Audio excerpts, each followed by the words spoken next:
Pinaimbestigahan ng DOJ ang umano'y pagkakaroon ng multiple passports ni Attorney Harry Roque. Giit naman ng dating presidential spokesperson, fake news yan.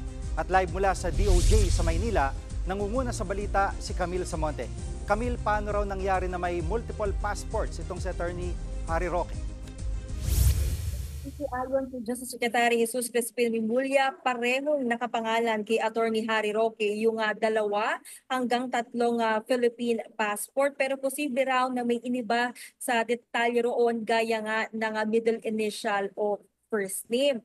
Dagdag pa ng kalihim, yan ang posibleng dahilan kaya hindi ma-flag o maharang si Roque sa airport kahit na may lookout bulletin order sa kanya. Pero malaki pa rin daw yung tsansa na nakalabas ng bansa si Roque sa pamamagitan ng backdoor exit o yung pagtawid mula Tawi-Tawi pa Malaysia.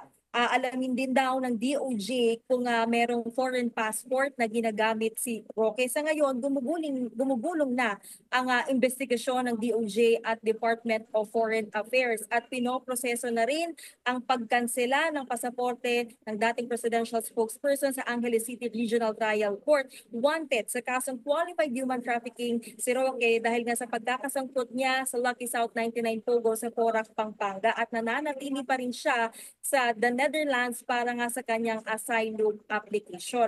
Jiggy, sa isang pahayag, pinabulaanan ni Roque na gumagamit siya ng multiple passport. Pinaratangan niya rin nagpapakalat ng fake news ang Marcos administration. Giit ni Roque, regular passport lang ang kanyang ginagamit at sa ngayon daw, hawak daw ito ng gobyerno ng Netherlands bilang bahagi nga ng kanyang asylum application. At hindi na rin daw niya ginagamit yung kanyang diplomatic passport dahil matagal na siyang wala sa gobyerno. Balik sa iyo, Jiggy.